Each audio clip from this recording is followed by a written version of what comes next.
সুন্নাতুন মুআক্কাদাতুন ওয়া আউলান নাসি বিল ইমামাত বাবুল জামাত। দর্শক দেখো, এখানে হচ্ছে জামাত সম্পর্কীয় যতগুলো আলোচনা আছে এগুলো আমাদের আলোচনা হবে এখানে। তো জামাত শব্দটি জামুন থেকে আল জামাআতু মুশতাক্কুম মিনাল জাম। তো জামুন অর্থ কি একত্রিত হওয়া। তো জামাতকে জামার জন্য বলা হয় যেহেতু মানুষ এখানে কি একত্রিত হয়। ঠিক আছে হুজুর? হ্যাঁ। তো জামাতের ফজিলত এবং জামাতের নির্দেশ এটা কোরআন দ্বারা সাব্যস্ত, হাদিস দ্বারাও সাব্যস্ত। কোরআন দ্বারা কীভাবে? যেহেতু আল্লাহ তাআলা বলছেন ওয়ারকাউ মা'আর রাকিন। ঠিক আছে না হুজুর? তাহলে ওয়ারকাউ মা'আর রাকিন, যখন রুকুকারীদের সাথে রুকু করো, মানে রুকুকারী কারা? যারা আমরা রুকুকারীদের সাথে হতে হলে তাহলে এখানে জামাতের কথাটা এসে গেল না? তার মানে কেউ রুকু করতেছে, আমরাও এসে তাদের সাথে রুকু করব। তার মানে অনেকগুলো মানুষের জমায়ে একসাথে কয়েকজন মানুষ নামাজ পড়বে, আমরাও এসে নামাজ পড়ব। তাহলে এটা হচ্ছে জামাত কোরআন দ্বারা সাব্যস্ত। ওয়ারকাউ মা'আর রাকিন। এবং কেউ কেউ বলেছেন আকিমুস সালাহ, যেটা এটা আকিম একামত, যেটা একামত মানে কি করা, কোনো কিছু কায়েম করা। এটা কায়েম বিল মুনফারিদও হতে পারে, কায়েম বিল জামাত হতে পারে। মুনফারিদ আমরা যখন নামাজ পড়তেছি এটাও একামুস সালাত হয়ে যাচ্ছে। ঠিক আছে? আবার যখন একসাথে করতেছে এটা আরও উত্তম। হাদিস শরীফে জামাতের অনেক ফজিলত আছে। বলা হচ্ছে যে কি, ওই দিন বললাম মুসনাদ ইমাম আহমদের মধ্যে আল্লাহ রাসূল সাল্লাল্লাহু আলাইহি ওয়াসাল্লাম সাহাবাদেরকে বলতেছে বনি আদমের প্রত্যেকে যেন প্রতিদিন সদকা করে, প্রত্যেকে যেন প্রতিদিন সদকা করে। মানে ইয়ামবাগি আলা ইবনে আদম আইয়াতাসাদ্দাকা ফি কুল্লি ইয়াউম। বনি আদমের উপর অবশ্যই উচিত যে সে যেন প্রতিদিন সদকা করে। তো সাহাবায়ে কেরাম প্রশ্ন করলে ইয়া রাসূলুল্লাহ, প্রতিদিন সদকা করা কি সম্ভব? মান ইয়াতিকু বিহি, কে এটা করতে পারবে, কে এটা তাকাত রাখে? তখন রাসূল সাল্লাল্লাহু আলাইহি ওয়াসাল্লাম বলেছেন যে তুমি নামাজের জন্য যে মসজিদে যাবে প্রতিটি কদম এটা একটা সদকা। কুল্লু খুতুওয়াতিন ইয়াখতুল মুসাল্লি ইলা সালাত ফাসাদকাতু। প্রত্যেক কদম যেটা মুসল্লি নামাজের দিকে দেয় প্রত্যেকটি কি সদকা। আও কামা ক্বালা আলাইহিস সালাতু ওয়াসসালাম। তো এই তারপরে অন্যান্য এখানে বুখারীর অনেক হাদিস আছে শুধু বাবুল জামাত, যে জামাতের নামাজ পড়লে এটা তোমার সচরাচর নামাজ থেকে 15 রেওয়ায়েতে আছে 25 গুণ, 15 রেওয়ায়েতে 27 গুণ, দুইটাই আছে 27 গুণ বেশি সওয়াব পাবে জামাতে। ঠিক আছে? দুটোটা বুখারীর রেওয়ায়েত। আবার অন্যান্য রেওয়ায়েত আছে আল্লাহ রাসূল সাল্লাল্লাহু আলাইহি ওয়াসাল্লাম বলেন যে তোমরা কদমকে খাটো করে করে আসো, কারণ প্রত্যেক কদমের বিনিময়ে কি দেওয়া হয়? সওয়াব দেওয়া হয়। তার মানে যত তুমি মসজিদে আসতে যতগুলো কদম ইউজ হবে ততটুকু কদমের পরিমাণে কি সওয়াব দেওয়া হবে। ঠিক আছে? আরও অনেক ফজিলত আছে। দেখো তো এই জন্য আরেকটা যেটা জামাতের প্রতি বর্ষণার হাদিসটা এটা একটু বলি। আল্লাহ রাসূল সাল্লাল্লাহু আলাইহি ওয়াসাল্লাম একদিন জামাত চলতেছে, আল্লাহ রাসূল সাল্লাল্লাহু আলাইহি ওয়াসাল্লাম আক্ষেপ করে বলতেছেন যে আমি যদি মানে মক্কা অনেক যুবকরা মানে নামাজে আসে না, তাদের আজকে যদি মানে কি অনেকগুলো গাছ লাকড়ি যদি একত্রিত করতাম এবং একত্রিত করে যদি প্রতিটি ঘর যদি জ্বালিয়ে দিতাম, প্রতিটি ঘর যদি কি জ্বালিয়ে দিতাম, কেন? ওই যারা জামাতে আসে না এটা হচ্ছে জামাতে না আসার বছর। এটা তিরমিজি শরীফ, আবু দাউদ শরীফ সহ অন্যান্য কিতাবে আছে। আমি পড়ছি। হ্যাঁ দেখো তো এই সকল বিষয়। তারপরে আরেকটা তো জানো এখানে আসছে এটা মান সাল্লা আরবাঈনা ইয়াওমান মিন ফি জামাত ইউদরিকুত তাকবীরাতাল উলা। যে ব্যক্তি লাগাতার 40 দিন কি জামাতে নামাজ পড়বে আমি ইউদরিকুত তাকবীরাতাল উলা এবং যদি তাকবীরে উলা পায় প্রতিদিন, কাতাবাল্লাহু লাহু বারাআতাইনি, তার জন্য আল্লাহ তাআলা 2টি মুক্তি লিখে দিবেন, 2টি নাজাত লিখে দিবেন। একটা হচ্ছে বারাআতুন মিনান নার, জাহান্নাম থেকে মুক্তি, আর একটা হচ্ছে বারাআতুন মিনান নিফাক, হ্যাঁ মুনাফিকি থেকে, যাবতীয় নেফাক থেকে কি তার মুক্তি। তো আসলে আমরা চেষ্টা করতে হবে ইনশাল্লাহ যে নামাজ যেন আমরা জামাতে পড়ি, হচ্ছে এগুলো বলার কিছু। দেখো ওয়াল জামাআতু সুন্নাতুন মুআক্কাদাতুন, জামাতটা কি রে? সুন্নাতুন মুআক্কাদা, তার মানে করিবুন ইলাল ওয়াজিব, করিবুন ইলাল ওয়াজিবের নিকটবর্তী। ওয়া আউলান নাসি বিল ইমামাতি, ওয়া আউলান নাসি বিল ইমামাতি, ইমামতের জন্য আউলা উত্তম হচ্ছে। এখন দেখো ইমামতের জন্য কোন কোন বিশেষগুলো দেখতে হবে। যিনি নামাজ পড়াবেন, জামাত পড়াবেন, ওনার বৈশিষ্ট্য কেমন হতে পারে? বলা হচ্ছে আউলান নাসি, মানুষদের মধ্যে সর্বোত্তম বিল ইমামাতি, কিসের জন্য? ইমামতের জন্য। আলামুহুম বিস সুন্নাহ, যে সুন্নাহ সম্পর্কে অধিক জ্ঞাত। বলো সুন্নাহ সম্পর্কে অধিক। সুন্নাহ মানে শরীয়ত, সুন্নাহ মানে এখানে কি রে? শরীয়ত। যে শরীয়ত সম্পর্কে অধিক জ্ঞাত, যিনি ফকি হবে। অন্যান্য কিতাবে আছে যিনি কি হবে? ফকি হবে। ফকি মজলিসের মধ্যে অনেকেই আছে ইমামত যোগ্যতা রাখতেছেন, ওনাদের মধ্যে যিনি ফকি তাকে কি দিবে? মোকাদ্দম করবে নামাজের জন্য, বুঝছো? তো এখানে আলামুহুম বিসুন্নাহ ইসমতবজিল, তাদের মধ্যে যারা জ্ঞানী বিসুন্নাহ, সুন্নাহ সম্পর্কে অর্থাৎ শরীয়ত সম্পর্কে, ঠিক আছে? ফাইন তাসাওয়াও, আমরা এখানে 6-7 8 আলাম আসি, তো সবাই আমরা কথার কথা কি, আমরা সবাই তো ইমামতের জন্য। এখন বলা হচ্ছে আবার সবাই ফকিও, তাহলে কি হলো? তাহলে সবাই একই হয়ে গেলাম না মর্যাদার ক্ষেত্রে? ফাইন তাসাওয়াও, সকলে যদি কি হয় রে? সমতা হয়, বরাবর হয়, তখন কি দেখতে হবে? ফাআকরাউহুম লিকিতাবিল্লাহ, তখন যে কিতাবুল্লাহর যে অধিক কারি, ফাআকরাউহুম, তাদের মধ্যে যে অধিক কিরে কারি, লিকিতাবিল্লাহ, কিরে কিতাবুল্লাহ নাই? এটা তোমাদের এখানে কি দিছে? হ্যাঁ ঠিক আছে, তো মুফুল তোমাদের এখানে আনে নাই। আসো ফাআকরাউহুম, তোমাদের মধ্যে যে কারি হবে, কারণ কি সকলে ফকির, তো ফকির পরে তাহলে সবাই যদি এখন যেহেতু সমান হয়ে গেল, তাহলে আমাদের মধ্যে এখানে কাকে ইমামতি করতে হবে? যে কেরাত বেশি সুন্দর, তার কেরাত তারপরে কি সুন্দর মধ্যে এখানে শুদ্ধ, ঠিক আছে? ফাআকরাউহুম লিকিতাবিল্লাহি তাআলা, যে ব্যক্তি কিতাবুল্লাহ সম্পর্কে কি রে আকরা থাকবে, অধিক কারি, মানে তার কিতাবের কোরআনের কেরাত শুদ্ধ হবে, সহি হবে। ফাইন তাসাওয়াও, এই ক্ষেত্রে কি হাফেজকে প্রাধান্য দেওয়া, বা যদি গায়রে হাফেজ না, এটা হচ্ছে যে কি প্রথমটা পাওয়া না গেলে মানে কেরাত শুদ্ধ হবে, এই ক্ষেত্রে যদি গায়রে হাফেজ যদি অধিক শুদ্ধ হয় তাকে প্রাধান্য দেওয়া হবে কি? গায়রে হাফেজটা অধিক শুদ্ধ হলে, এখানে হাফেজ আর গায়রে হাফেজ তো কোনো ফ্যাক্ট না, ফ্যাক্ট হচ্ছে কেরাতের সহি থাকা, ঠিক আছে? অনেক ভালো ভালো কারি আছেন যারা কি নয় হাফেজে কোরআন নয়, আছে না এরকম মিশরের অনেক কারি যারা, অনেকে আছে হাফেজে কোরআন নয়, বা অন্যান্য রাষ্ট্রেরও। হ্যাঁ, এটা আর কি। তো এখানে কেরাত শুদ্ধটা হচ্ছে মূল। আবার এটার ব্যতিক্রম করলে যে নামাজ হবে না তাও, ঠিক আছে না? যেমন আমাদের রসুর রহমান হুজুররা এখানে আসলে হুজুররা অন্যদেরকে কি এই নামাজ পড়াতে দেয়, তাহলে তার মানে অথচ উনি ফকি, তার মানে যে নামাজ হচ্ছে না তা নামাজ হয়ে যায়। তো আফজলিয়ত নিয়ে খেলাম আর মানে আফজল হচ্ছে যিনি ফকি তিনি যাবেন, তারপরে হচ্ছে এরপরে যিনার কেরাত শুদ্ধ তিনি যাবেন, ঠিক আছে? আসো ফাইন তাসাওয়াও, এর মধ্যে সবাই যদি আবার তারপরে সেম হয়, মানে সবাই কারি, তখন দেখতে হবে ফাইন ফাআউরাহু, তাদের মধ্যে কে ওয়ারা মানে তাকওয়ার থেকে, এটা একটু আরও উপরের স্তর। তাকওয়ারা মানে ভয় ভীতি, আল্লাহর ভয়, তাকওয়া থেকে উপরের স্তর। তাকওয়া হচ্ছে কি ইজতিনাবু ইমতিসালুল আওয়ামির ওয়া ইজতিনাবুন নাওয়াহি, আমের আল্লাহর আদিষ্ট কাজসমূহ পালন করা, নিষেধসমূহ বিরত থাকা। আর ওয়ারা মানে হচ্ছে ইজতিনাব আনিস শুবহাত, সন্দেহজনক সকল কাজ থেকে বিরত থাকে। এটা মানে এটা তাকওয়া থেকে আরো উপরে স্তর বলছি, বুঝছো? আল্লাহর ওলিদের স্তর এটা। তো হ্যাঁ ওয়ারা, তো এটা তাকওয়া থেকে আরেকটু উপরে। শুবহাত যত কাজগুলো আছে এগুলো থেকে কি দূরে থাকবে।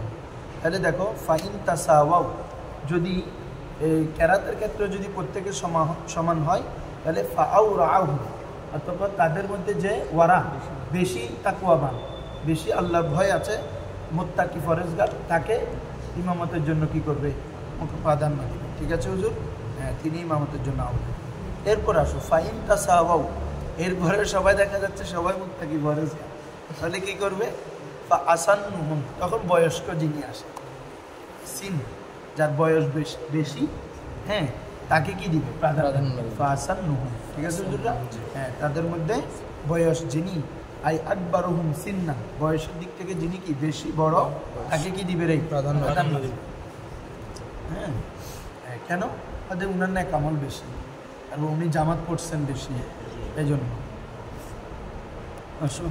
এরপরে যদি এই বয়সের পরে যদি কি হয় এগুলো আর বলে না, এমনি সরাতে বলছে যদি বয়সের মধ্যে সবাই সমান হয়, তাহলে চরিত্র যার উত্তম, রে চরিত্র যার উত্তম তাকে প্রাধান্য দিবে, তার মধ্যেও যদি উত্তম সবাই এক হয়, তার যে চেহারা যার সুন্দর বেশি তাকে প্রাধান্য দেয়।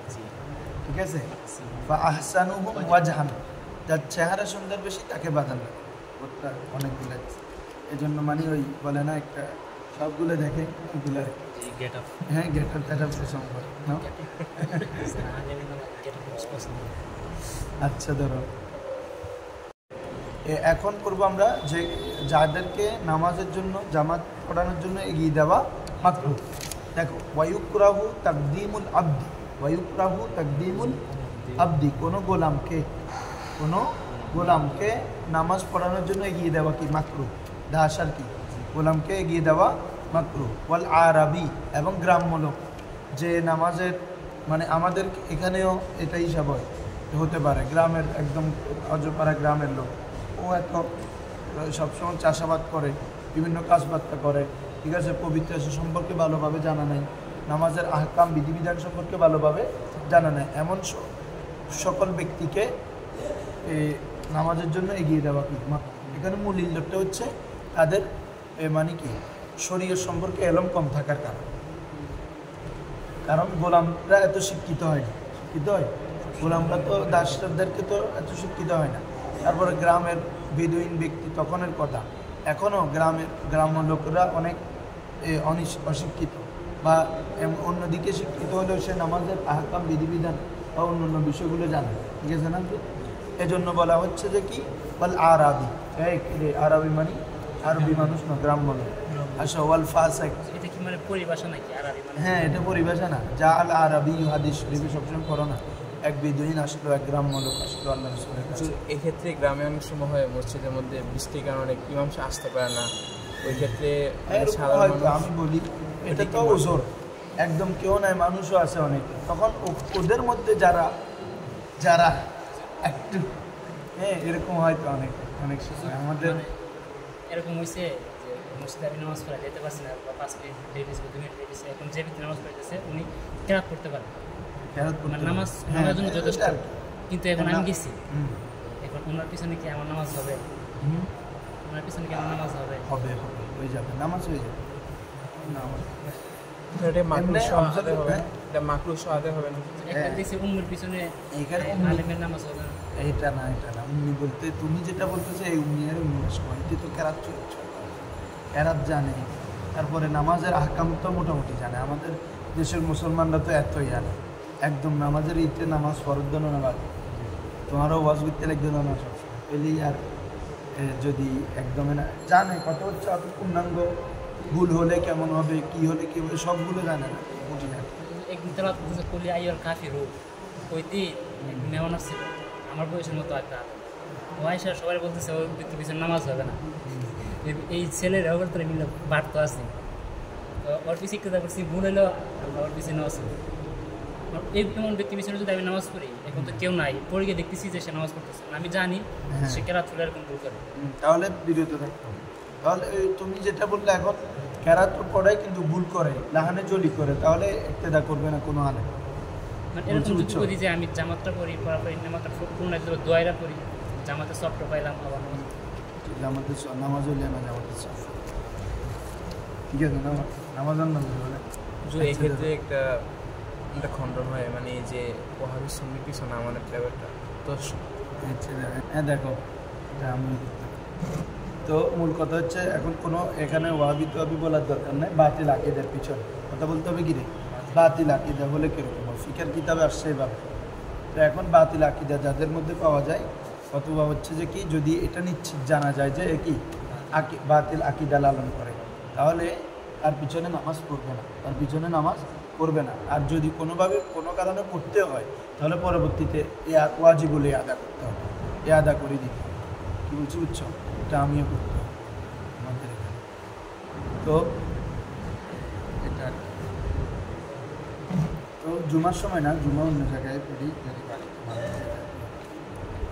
হ্যাঁ দেখো, তাহলে মোট কথা হচ্ছে যদি জানো তাহলে ইয়া করবে না, আর যদি করতে হয় তাহলে পরে আবার কি করবে, আদা করে দিবে, জোহর করবে, জোহর ধরো ফাইন কোথায় রে হুজুর, ওয়ায়ুকরাহু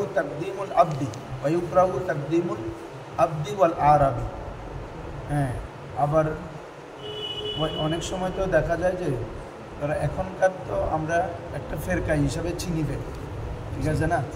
অনেক সময় যে কি সে কুফুরি আকিদাগুলো লালন করে কিনা, এটাও একটা বাসা আসলে দেখার বিষয়। আমি সবাই যে ওদের ফেরকা বলে যে কুফুরি আকিদা করবে, লালন করবে এরকম না। অন্তত তখন এখানে বলা হয়েছে যে যদি গোস্তাকে রাসূল হয়, কেউ যদি কি রাসূল সাল্লাল্লাহু আলাইহি ওয়াসাল্লামের দুশমন হয়, এটা তার থেকে অন্যান্য কুফুরি গোস্তাক যদি রাসূলের দুশমন হয় তার মধ্যে কুফুরি পাওয়া যায়। এটা যদি নিশ্চিত হয়, মানে সে রাসূল সাল্লাল্লাহু আলাইহি ওয়াসাল্লামের সাথে বিভিন্ন কাজে কর্মে অন্যান্য ক্ষেত্রে কী করে, আদাওয়াতি করে, শত্রুতা আমি রাখি, কথাবার্তায় রাসূল সাল্লাল্লাহু আলাইহি ওয়াসাল্লামকে কষ্ট দেয়, তাহলেও তার পিছনে নামাজ পড়া যাবে। বলছি বুঝছো? দেখো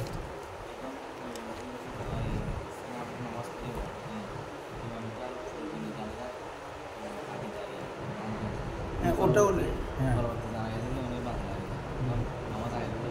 নামাজ আগে যদি জানা যায় এরপরেই আদা করতে হবে। আমি জানা না যাইলে নামাজ হয়ে যাবে। এটা আল্লাহ তাআলার এই তোমার মাঝে এবং আল্লাহ তাআলার মাঝে এটা ফায়সালা, আল্লাহ তাআলা কবুল করে নেবে বা ওটার জন্য পাকড়াও করবে না। কিন্তু যদি জেনে যাও যে আমি উনার পিছনে নামাজ পড়লাম, উনি তো এই আকিদা লাভ, তখন এটাই আদা করে দিতে হবে। নাফাকির মতো আর কি। তুমি যদি জানো যে কী বলে যে আমি যে পোশাক দিয়ে করছি এটাতে নাফাক আছে, তো এটা যদি নামাজের পরে জানা যায় আবার আদা করে দিতে হবে। সেমভাবে উজুর ক্ষেত্রে কেউ যদি মনে করে যে আমি গায়ে উজু অবস্থায় নামাজ পড়ে ফেলেছি, এরপরে যদি মনে করে উজু আবার নামাজ পড়ে দিতে হবে, এই বিষয়টা এমন যদি জানে এতে বাতিল আকিদার সম্পূর্ণ লালন করে, তাহলে এই তোমার কী বলে যে নামাজে আদা করতে হবে। এটা হচ্ছে কথা। কিন্তু এটা যে হয়তো তোমরা মনে করতেছো ফতোয়াটা আমরা নিই না, ওরও কিন্তু আমাদের পক্ষে দিয়ে ফতোয়া। আমি নিজ কানে শুনছি, ওদের মধ্যে আমরা পাচ্ছি। হ্যাঁ, ওরা বলে যে কি এই যারা কি বলে যে মিলাদুন নবী করে, এই করে সেই করে, এরা যদি নামাজ পড়ায় আপনি যদি জানেন এরপর আবার নামাজে আদা করতে হবে। সেম ফতোয়া ওরা দাঁড়ো। তাহলে বলা হচ্ছে যে ওয়ায়ুকরাহু তাকদিমুল আবদি ওয়াল আরাবি ওয়াল ফাসিক, ফাসিক ব্যক্তিকেও আগিয়ে দেওয়া কি রে মাকরুহ।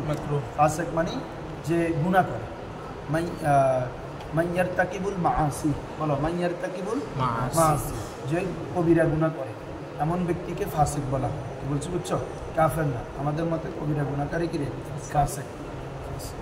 তাহলে এমন ব্যক্তিকে মানে বিভিন্ন সে বেশি বেশি মিথ্যা কথা বলে, চুরি করে, তারপরে তোমার মদ পান করে মাঝে মধ্যে, এরকম এই ধরনের এই যাবতীয় ব্যক্তি এক কথা কবিরা গুনাহকারী।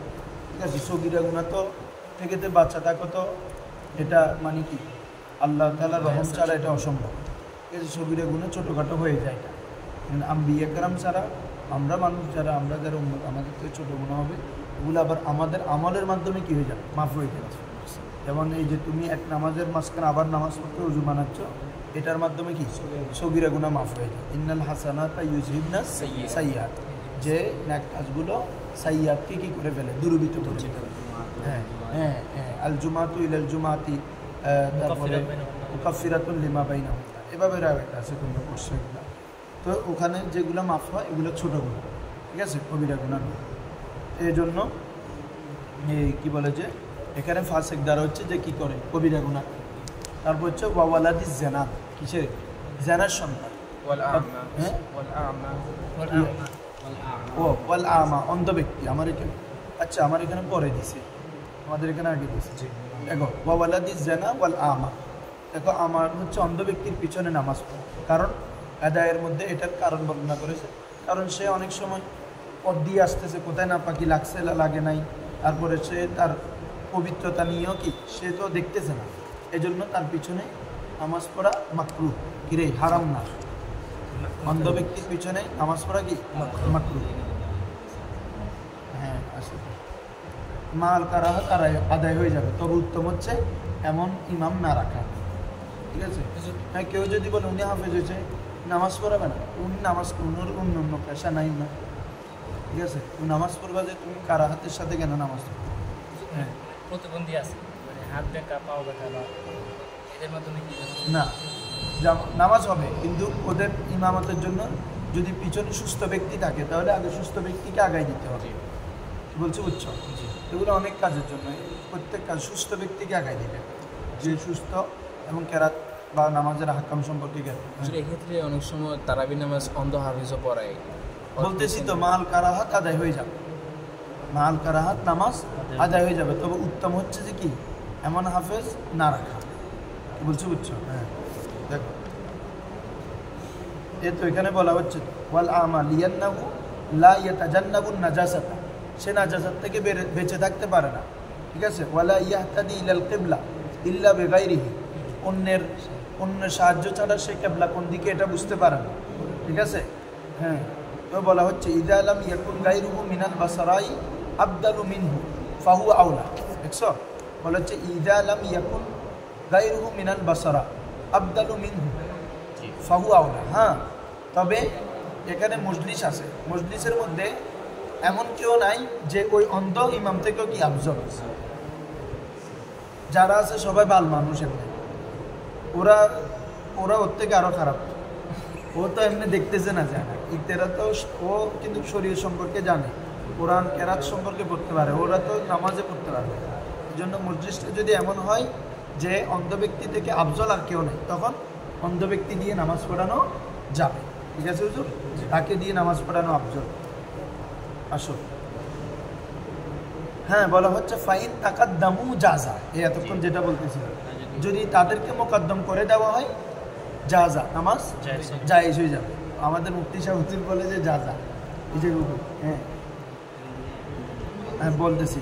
দেখো ওয়ায়ুকরাহু তাকদিমুল আব, গোলামকে নামাজের ইমামতি করানোর জন্য এগিয়ে দেওয়া মাকরুহ। ওয়াল আরাবি, গ্রাম্য লোককে, ওয়াল ফাসিক, কবিরা গুনাহকারী, এরাই কবিরা গুনাহকারী, ওয়া ওয়ালাদিজ জিনা, জিনার সন্তান। মানে এটা সমাজের মধ্যে পরিচিত হয়ে গেছে যে অমুক সন্তান অমুক লোক জানার মাধ্যমে কি দুনিয়াতে এসেছে। বলছি বুঝছো? এটা হ্যাঁ ও যদি শরীয়তের এলম রাখেও, কোরআন তেলাওয়াত করতে জানে, তাকেও তারপরেও কি ওই হ্যাঁ ইমামতি, যাতে সমাজের মধ্যে এই কাজটাকে কি ঘৃণার চোখে দেখা হয়, অপরাধের চোখে দেখা হয়। এজন্য কি বলছি বুঝছো? হ্যাঁ বুজুর্গের ভিতরে সন্দেহ থাকবে, হ্যাঁ সন্দেহ থাকবে। আর এমনি ওয়ালাদুজ্জানা কখনো আলেম হবে না, এটা আল্লাহ তাআলা তার দিনকে কখনো এই একজন কি নাপাকের মধ্যে আল্লাহ তাআলা কি করবেন না, রক্ষা করবেন। বুঝছো বুঝছো? ওয়ালাদুজ্জানা হয়তো কিছু জানবে কিন্তু প্রকৃত কখনো কি হবে না, আলেম হবে না।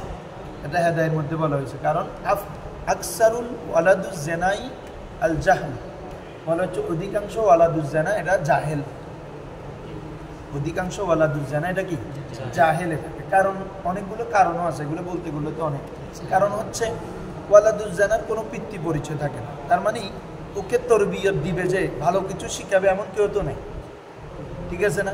ওকে ব্যাকগ্রাউন্ডে কেউ সাপোর্ট দিবে তো এমন কেউ নাই, ওকে যে এলমে দ্বীনের পথে আনবে এমন কেউ তো নেই। এক্ষেত্রে এই কারণে গিয়ে তারা দেখবে যে যারা ওয়ালাদুজ্জানা ওই বিভিন্ন কি বলে যে আমাদের এখানে দেশের মধ্যে যতগুলো কি আছে, এই নাট্যভুয়া আছে, তারপরে বস্তির অনেক ছেলেপেলে, বিভিন্ন ধরনের এগুলা দেখবে যে বেশিগুলো এগুলাই হচ্ছে, এগুলো কোনোদিন ভালো হবে না। কোনোদিন দেখছো বস্তি থেকে ভালো ছেলে উঠতে, ইল্লা মাশাআল্লাহ যদি উঠেও, এগুলোর কারণ আছে। ধরো তাহলে ওয়াল আমা ফাইন তাকাদ্দামু জাযা, হ্যাঁ কেউ যদি এমন ব্যক্তিদেরকে মোকদ্দম করে নেয় জায়েজ হয়ে যাবে, কারণ আল্লাহ রাসূল বলেন সল্লু কুল্লা বাররিন ওয়া ফাজির, বলো সল্লু খালফা কুল্লি বাররিন ওয়া ফাজির, যে তোমরা প্রত্যেক ভালো কাজকারী এবং ফাজের গুনাহকারীর পিছনে নামাজ পড়ো। তাহলে এখানে ফাজের কথা আছে না, তার মানে ডাইরেক্ট হারাম না, ডাইরেক্ট কিনা হারাম না। এই জন্য ফোকাই কেরাম বলেন যদি এই সকল ব্যক্তিদেরকে কেউ যদি আগায়ও দেয়, নামাজ যদি পড়াই ফেলে নামাজ কি হয়ে যাবে। বলছি বুঝছো? হ্যাঁ আচ্ছা ফাইন তাকাদ্দামু জাযা ওয়ায়ামবাগি লিল ইমাম, এই দেখো এই মাসালাটা আমাদের মুক্তাদিরাও জানে না, আর আমরা ইমামরাও জানাই দিই না। তুমি কেরাত কখনো ছোট বললে ও জুজ ছোটো পড়ে, রুজু ছোটো পড়ে, তো এটা তো আমার মুক্তাদিরকে জানাই দিতে হবে কেন ছোটো পড়তেছে। ইমাম যখন নামাজ পড়াবে পিছনে যদি মুক্তাদি থাকে তখন কেরাত ছোট করে পড়বে। কেরাত কি করে পড়বে? যত সম্ভব ছোট করা উত্তম, কারণ একবার তোমরা জানো একটা হাদিস উসুলে পড়ছো তো, এটা যে একবার হযরত বারা ইবনে আযিব মনে হয় রাদিয়াল্লাহু তাআলা আনহু, যে কোনো একজন হোক, তো উনি আসরের নামাজ পড়াচ্ছিলেন। তো আসরের নামাজ পড়াচ্ছিলেন, কয়েকজন কৃষক এসে, হ্যাঁ এখানে দিচ্ছে এটা,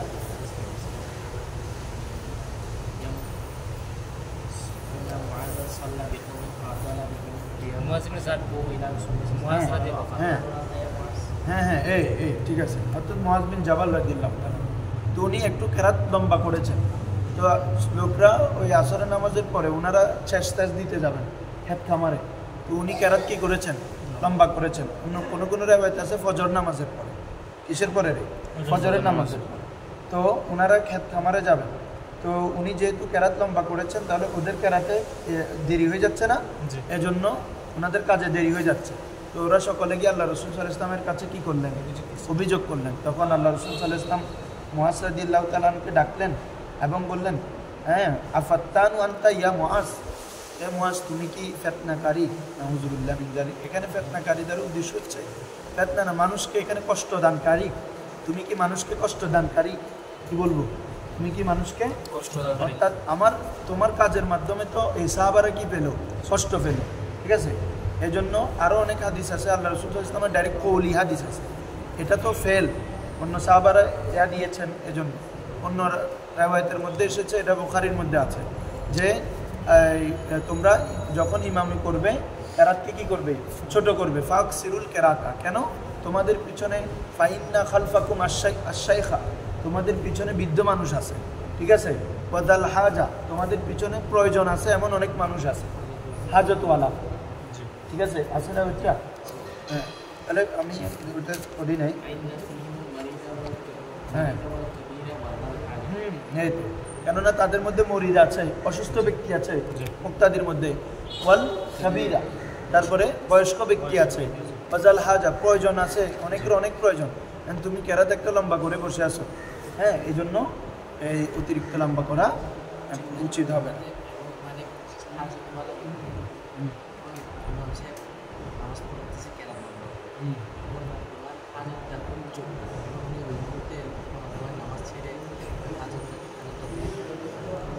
না, নামাজটা এখানে কথা হচ্ছে যে কি হাজতটার ধরন দেখতে হবে, কোন ধরনের হাজত।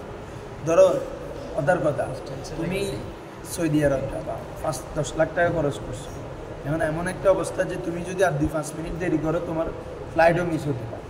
এই অবস্থায় তোমার মানে হাজতটা কোন ধরনের দেখতে হবে। তুমি একজনকে দাওয়াতে একটা যাবার কথা দিছো, কথা যে আমি দাওয়াতে যাবো, এখন তুমি নামাজে দাঁড়াইছো, তাহলে এই ধরনের এটা এতেবার হবে না, ঠিক আছে। মানে হাজতের এতেবারটা কেমন, হাজতটা কোন ধরনের। কারণ কথা হচ্ছে যে কি মানে যেটা দেরি করলে যে তোমার কাজটা কি একদম গুরুত্বপূর্ণ কাজ, এটা যদি শেষ হয়ে যাবে, এটা আবার ফিরিয়ে পাওয়া যাবে না, এমন যদি হয় তখন এমনি উন্নত কি নিজে হাজত মনে করে ফেললে হবে না। আবার শরঈ হাজত বলো, মানে যেটা শরীয়ত দত্তব্য, শরীয়তের কাছে যেটা গ্রহণযোগ্য, এমন হাজত হলে তুমি ওই অবস্থায় নামাজ ভেঙে যেতে পারবে। কখন? তাও অতিরিক্ত দেরি হওয়ার সম্ভাবনা লাগতেছে 2 মিনিট হবে বা 1 মিনিটে শেষ হয়ে যাবে, বা তুমি কি বলে যে এই 2 মিনিট অল্প সময় লাগবে, এরকম হলে থাকবে, মানে অতিরিক্ত হওয়ার সম্ভাবনা থাকে। কোনো সময় বাড়ি থেকে আসার সময় আমাদের আসর নামাজ দাঁড়াইলে ট্রেন চলে আসে, এই সময় কি নামাজ ছেড়ে দেওয়া, ট্রেনের ভিতরে গিয়ে নামাজ পড়ার সুবিধা আছে, নামাজ ছেড়ে দেওয়া ট্রেনের উপর নাকি উপায় নেই, টিকিট বুকের সব বুঝে। হুজুর এক্ষেত্রে তো আলম রহমতুল্লাহ মানে একটা ঘটনা যে মানে শুনেছি আমি, মানে উনি যে ট্রেনের বিষয়টা, এই ক্ষেত্রে মাসালাটা তো ব্যতিক্রম। এটা তো অর্থাৎ কী বলে যে আল্লাহ হজরতের ওটা তো কারামাতের বিষয়, আমরা কথা বলতেছি এখন ফতোয়ার বিষয়, ঠিক আছে। আল্লাহ হজরত রহমতুল্লাহ আলাইহির মাকামে তো আমরা পৌঁছি নাই। তো আল্লাহ হজরত রহমতুল্লাহ আলাই উনি যখন নামাজ পড়তে দেরি হওয়ার পরে ট্রেন থেমে গেছে, আমাদের জন্য ট্রেন আগে দিয়ে যাবে গা, কত হচ্ছে যাকে। হ্যাঁ, আর বর্তমান যে অবস্থা, আগের অবস্থা তো বেশ কম আছে, তাই না? বর্তমানে ট্রেনে কেউ উঠতে পারে না, এটা দেখবে না সময়, তুমি উঠতে পারো না যে এটা তোমার দুর্ভাগ্য, ওদের কোনো সমস্যা নেই, ঠিক আছে না রে। ট্রেন বলো, গাড়ি বলো, গাড়িতে কিছুটা হলে দেখা হলেও ট্রেনে এটা বর্তমানে ফলো আপ করা হয় না, কত হচ্ছে এটা। তাহলে মূল কথা হচ্ছে যে কি প্রয়োজনটা যদি অতিরিক্ত হয় তাহলে কি এই নামাজ ইয়া করে চলে যাবে। হ্যাঁ, এটা হচ্ছে ফতোয়া। অথবা কেউ কেউ বলেছেন এরপরেগুলো নিজে আদায় করে ফেলবে। কী করে ফেলবে? নিজে আদায় করে চলে যাবে। বাকি অংশ নামাজ 4 রাকাত বিশিষ্ট নামাজ আরও 3 রাকাত চলে গেছে, দেরিও করতেছেন উনি, তাহলে নিজে সময় তার আদায় করে কি চলে যাবে। এটা হচ্ছে কথা। ধরো ওয়ায়ামবাগি লিল ইমামি আল্লা ইউতাউবিলা বিহিম as-সালাতা। ওয়ায়ামবাগি লিল ইমাম, ইমামের জন্য উচিত হচ্ছে আল্লা ইউতাউবিলা বিহিম, তাদের বিহিম মানে বিল মুক্তাদি, মুক্তাদিদের মাধ্যমে দেরি না করা as-সালাতা, কাকে? নামাজকে। ইমামের উচিত মুক্তাদির জন্য নামাজকে কি তউল লম্বা না করা। ঠিক আছে হুজুররা? হ্যাঁ, এগুলোর দলিলগুলো এখানে বললাম, সরাতে আছে, তোমরা দেখে নেবে। ওয়ায়ুকরাহু লিন-নিসাই আন ইউসাল্লিনা ওয়াহদাহুন্না জামাতা। ঠিক আছে? হ্যাঁ, ওয়ায়ুকরাহু লিন-নিসা, নারীদের জন্য কি রে? মাকরুহ। আন ইউসাল্লিনা ওয়াহদাহুন্না, আন ইউসাল্লিনা ওয়াহদাহুন্না জামাতা, যে আন ইউসাল্লিনা ওয়াহদাহুন্না, তারা একাকী কি করা? নামাজ পড়া, জামাতান, কিসের সহকারে? জামাত সহকারে। মেয়েরা একাকী জামাত সহকারে কি নামাজ পড়া, এটা কি রে? মাকরুহ, একাকী। ওয়ায়ুকরাহু লিন-নিসাই আন ইউসাল্লিনা ওয়াহদাহুন্না জামাতা। এটা হ্যাঁ, অর্থাৎ কোনো পুরুষ থাকে না। কি বলছি বুঝছো? কোনো পুরুষ না থাকে, যদি শুধুমাত্র মহিলা থাকে এবং তাদেরকে দিয়ে জামাত পড়া কি রে? মাকরুহ। বলি বিষয়টা, অর্থাৎ ইমাম পুরুষ, মুক্তাদি যারা আছে তারা সবাই মহিলা। কি বলছি বুঝছো? এই এমনটা পড়া মাকরুহ। হ্যাঁ, এমনি পুরুষও আছে মহিলাও আছে, তাহলে তো এটা জায়েজ। এবং পুরুষরা সামনে দাঁড়াবে, মহিলারা কি পিছনে দাঁড়াবে, এটা হচ্ছে নিয়ম। হ্যাঁ, এখানে খুব ইম্পর্টেন্ট, একই কাতারে দাঁড়াইতে পারবে না। একই কাতারে দাঁড়াইলে কার নামাজ শেষ? পুরুষের নামাজ শেষ হয়ে যাবে। বলছি বুঝছেন? শহরের মধ্যে এমন হয় যে তারাবি নামাজ মানে পুরুষ পড়ায়, মহিলার পিছনে নামাজ পড়ে। হ্যাঁ, অনেক আছে। শুধু মহিলা, পুরুষ আর নাই। মানে এখানের মধ্যে পরিবারের মধ্যে হয়ে যাবে না, পরিবার না, এখানে শুধু একটা বালক ছেলে নাকি হাফেজ, বালক ছেলের মাধ্যমে শুধু মহিলারা নামাজ পড়ে, তারাবি নামাজ। এটা বলতেছে আর ওয়ায়ুকরাহু লিন-নিসা আন ইউসাল্লিনা ওয়াহদাহুন্না বলতেছে না?